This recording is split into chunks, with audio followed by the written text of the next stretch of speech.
नमस्कार, आप सभी लोगों का बहुत बहुत स्वागत है आपके अपने चैनल में।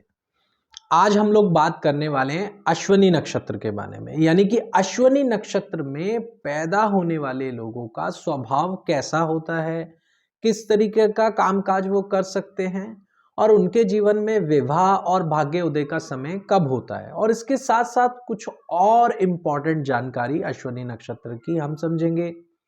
तो सबसे पहले आपका बहुत बहुत धन्यवाद, आपने मेरी जुपिटर रेट्रो की वीडियो को इतना प्यार दिया और साथ में मेष राशि की वीडियो को भी आप बहुत अच्छा प्यार दे रहे हैं, उसके लिए आपका तहे दिल से बहुत बहुत धन्यवाद।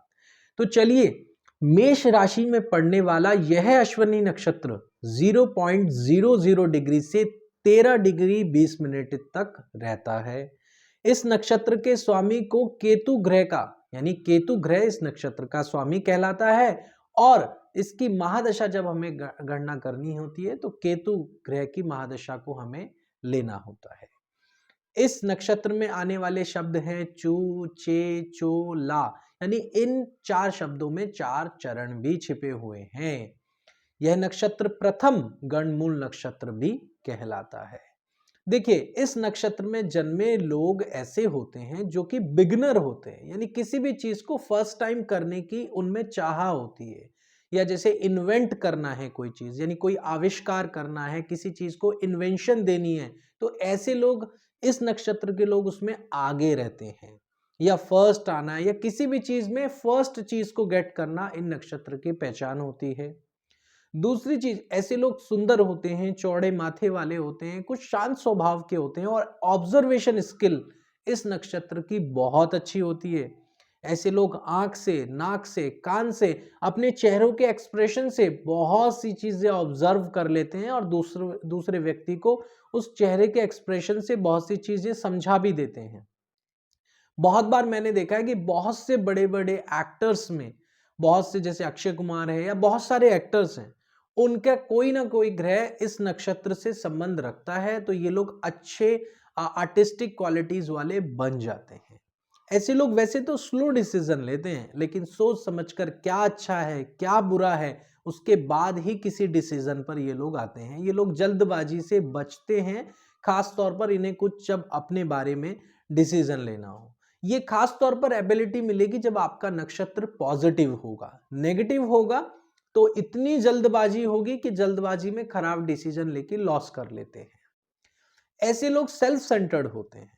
कई बार लोग कहते हैं कि अश्विनी नक्षत्र वाले लोग सेल्फिश हैं, लेकिन ये सेल्फिश नहीं होते। बेसिकली इनका कॉन्सेप्ट समझने की जरूरत है। ये लोग सेल्फ सेंटर्ड रहने की कोशिश करते हैं, क्योंकि ये मानते हैं कि कोई भी चीज इन्वेंट करने के लिए, कुछ भी चीज समाज में नया करने के लिए, अद्भुत करने के लिए आपका अकेले रहना जरूरी है। क्योंकि जब आप अकेले रहेंगे तब आप फोकस्ड रहेंगे, जब आप फोकस्ड रहेंगे तो आप अपने गोल पे कॉन्टिन्यूटी से काम करेंगे, और कॉन्टिन्यूटी आपकी ब्रेक नहीं होगी तो आप सक्सेसफुल हो जाएंगे। तो ऐसे लोग कई बार अपने आप पर बहुत ध्यान देते हैं, अकेला रहना पसंद करते हैं, फैमिली से थोड़ा कट जाते हैं। ये लोग कई बार खराब प्रभाव होने पर इतने सेल्फ सेंटर्ड हो जाते हैं कि नो डाउट लोग इन्हें सेल्फिश के नजरिए से कहने लग जाते हैं। लेकिन उस केस में हमें देखना होगा कि नक्षत्र किसी ग्रह द्वारा पीड़ित तो नहीं है, या नक्षत्र क्या रिजल्ट्स दे रहा है, खासतौर पर केपी की हेल्प लेकर। यहां पर ऐसे लोग एडमेंट नेचर के कई बार हो सकते हैं, लेकिन वो तभी केस होगा जब आप इनकी पेशेंस लेवल को ब्रेक करेंगे। जब इनकी पेशेंस लेवल ब्रेक होती है ना, तो ऐसे लोग तिल का पहाड़ बनाने में कोई समय नहीं लगाते, यानी कि छोटी सी बात इनके दिमाग से निकलती नहीं है, जिसके ऊपर काफी लंबा झगड़ा मैरिड लाइफ में भी हो जाता है। ऐसे लोग वैसे बहुत अच्छी फ्रेंडशिप करने की क्वालिटीज रखते हैं और अच्छे फ्रेंड्स को अपनी लाइफ में एंटर देते हैं, या अच्छे फ्रेंड्स बना पाते हैं, क्वालिटीज अच्छी होती हैं। ये लोग कई बार ब्लाइंड फेथ के कारण लव वगैरह में कुछ भी कर सकते हैं अपने पार्टनर के लिए, कि मैं तेरे लिए सब कुछ कर दूंगा, या कुछ भी करने के लिए ये लोग तैयार होते हैं। ऐसे लोगों को तेजी बहुत पसंद होती है, इसलिए ये लोग बहुत तेज बाइक चलाना या बहुत तेज गाड़ी चलाना, या ऐसे लोगों में फास्टनेस बहुत ज्यादा रहती है, जल्द तेजी बहुत ज्यादा पसंद करते हैं। कई बार ऐसे लोग अपने टास्क को जल्दी कंप्लीट करने की कोशिश करते हैं और सामने वाले को ये कहते हैं कि आपने इतनी देरी क्यों लगाई, मैं तो इतनी जल्दी कर लेता, क्योंकि इनमें फास्टनेस थोड़ी सी होती है। ऐसे लोग धार्मिक होते हैं, लेकिन अगर आप सोचें कि धर्म के नाम पर ये चोला पहनकर या कुछ बहुत ज़्यादा जिसे कहते हैं मालाएँ डालकर या बहुत ज़्यादा सिंबॉलिक रूप पर अगर आपको धार्मिकता दिखाएँगे, तो ऐसा नहीं है। ये लोग मन से पूजा करते हैं और मन से ईश्वर को मानते हैं। इन लोगों को अच्छे कपड़े पहनकर बाहर जाना बहुत पसंद होता है। ये लोग खराब कपड़े नहीं पहन सकते, खास तौर पर ये इमेज कॉन्शियस होते हैं।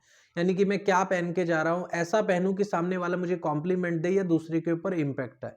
ये लोग अपने बालों को लेकर भी काफ़ी सेंसिटिव होते हैं, बालों में काम कराना या बालों के हेयर स्टाइल्स को लेकर काफ़ी ज़्यादा इनकी विचारधारा रहती है। इन लोगों को वैसे तो पिता के साथ में मतभेद भी देखे गए हैं, कई बार पिता के प्यार का अभाव भी देखा गया है, यानी फादर की नरिशिंग कम मिले या फादर होते हुए भी उनके साथ तालमेल बेहतर नहीं होता, लेकिन मदर की साइड से ऐसे लोगों को अमूमन अच्छा सपोर्ट मिलता है और मदर साइड के लोगों से भी अच्छा सपोर्ट देखने को मिलता है। ऐसे लोगों को मेडिसिन्स में काफ़ी इंटरेस्ट होता है या मेडिसिन्स लवर होते हैं, या मेडिसिन्स लवर का मतलब है मेडिसिन्स की रिसर्च करना, उसके बारे में ध्यान रखना, क्योंकि ये एक वैद का नक्षत्र है। जैसा कि बोला गया कि अश्विनी कुमार इसके स्वामी हैं, तो ये वैद है। तो ऐसे में बोला गया कि ऐसे लोग सर्जन बन सकते हैं, डॉक्टर बन सकते हैं, किसी तरीके का हीलर बन सकते हैं, या कोई भी मेडिसिन मेकर या मेडिसिन से रिलेटेड काम करने वाले हो सकते हैं। लेकिन मैंने देखा है इंजीनियर्स भी हो सकते हैं ऐसे नक्षत्र के लोग, आर्टिस्टिक क्वालिटीज के भी होते हैं, कोई भी आर्ट यानी कि कोई भी वोकल आर्ट वगैरह में फेमस होते हैं। और अगर आप देखेंगे कि कोई भी आर्टिस्ट होगा, उसका कोई ना कोई अश्विनी नक्षत्र से संबंध हो सकता है, अगर वो कुछ ऐसी चीज कर रहा है जो पहली बार किसी ने करी है। ठीक है, आप देखेंगे कि अरिजीत सिंह की कुंडली में भी अश्विनी नक्षत्र का कहीं ना कहीं रोल है, अक्षय कुमार की में भी है, सानिया मिर्जा की कुंडली में भी है, पंडित भीमसेन जोशी जी जो कि हमारे वोकल आर्टिस्ट थे, इंस्ट्रूमेंटल आर्टिस्ट थे, उनकी कुंडली में भी कहीं ना कहीं अश्विनी नक्षत्र का संबंध आपको दिख जाएगा। ऐसे लोग वैसे तो 30 की एज तक लगभग ऐसे लोगों का भाग्य चमक जाता है या भाग्य उदय हो जाता है, लेकिन अमूमन देखा है 26 साल तक कोई ना कोई अपॉर्चुनिटी ऐसे लोगों को काम में मिल जाती है।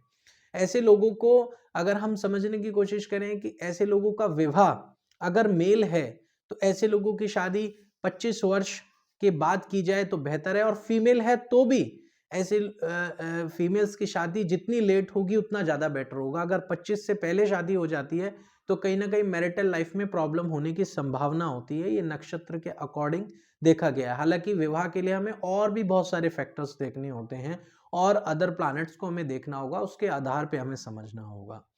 इसके अलावा अश्विनी नक्षत्र में अगर हम एक चीज समझने की कोशिश करें कि अगर हेल्थ के पॉइंट ऑफ व्यू से देखें, तो इस नक्षत्र में 2 डिग्री से लेके 4 डिग्री के बीच में अगर नक्षत्र है तो ब्रेन से रिलेटेड प्रॉब्लम आ सकता है।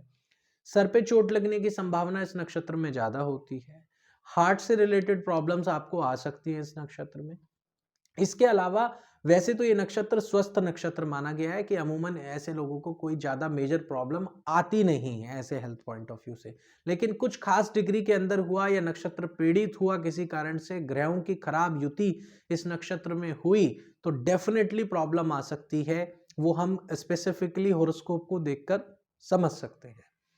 इस नक्षत्र में व्यक्ति बहुत अच्छा ऑब्जर्वेंट होता है। जैसा कि मैंने पहले ही कहा शुरुआत में, उसकी ऑब्जर्वेशन कितनी अच्छी होगी उसको समझने की कोशिश करते हैं कि ये लोग पार्टीज में या फिर कहीं पे किसी भी मीटिंग्स में या कोई भी गैदरिंग होगी, वहां गैदरिंग में इनका माइंडसेट कुछ अलग ही चलता है।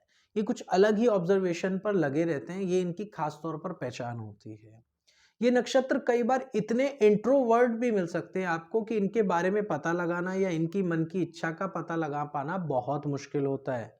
ऐसा भी देखा गया है अश्विनी नक्षत्र के बारे में। तो आज के लिए वीडियो में इतना ही। बहुत बहुत धन्यवाद आपका।